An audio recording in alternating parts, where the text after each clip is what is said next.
surat lamaran pekerjaan, yaitu surat permohonan yang ditulis oleh seorang pencari kerja dan ditujukan kepada instansi atau lembaga pemberi kerja. Surat lamaran pekerjaan juga merupakan surat pribadi resmi, sehingga bahasa yang digunakan haruslah formal atau resmi. Terdapat struktur teks dalam surat lamaran pekerjaan, di antaranya sebagai berikut. Yang pertama yaitu tesis atau yang disebut dengan pernyataan umum, berisi informasi awal pelamar yang berhubungan dengan pekerjaan yang akan dilamar, seperti bagaimana pelamar mendapatkan informasi lowongan pekerjaan dan posisi yang diinginkan pelamar. Biasanya terdapat pada paragraf awal, yaitu pertama dan kedua. Yang kedua, argumentasi berfungsi untuk meyakinkan orang yang membaca surat lamaran tersebut bahwa pelamar dapat memenuhi kualifikasi yang dibutuhkan, berisi informasi tentang si pelamar, seperti pendidikan, pengalaman kerja, atau sesuatu yang berkaitan dengan kelebihan pelamar sesuai dengan lowongan tersebut. Dan yang terakhir yaitu penegasan. Biasanya terletak di bagian penutup surat yang berisi harapan pelamar dan salam penutup surat. Berikutnya ada sistematika surat lamaran pekerjaan. Terdapat menjadi 10 bagian.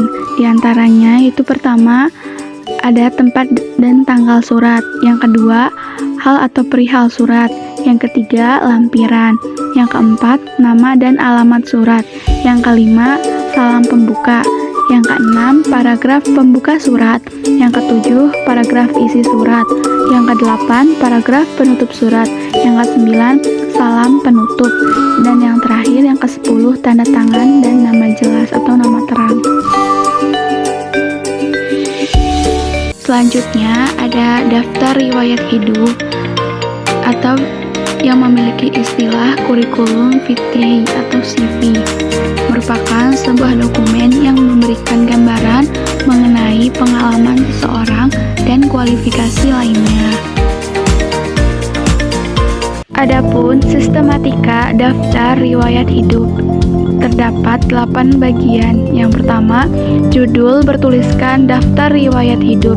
Yang kedua, data diri yang mencakup nama lengkap, jenis kelamin, tempat dan tanggal lahir, kewarganegaraan, agama, status perkawinan, tinggi dan berat badan, alamat lengkap, nomor telepon atau kontak, alamat surel atau email yang aktif, dan foto diri. Yang ketiga, riwayat pendidikan. Yang keempat, kemampuan. Yang kelima, pengalaman kerja. Yang keenam, pengalaman organisasi.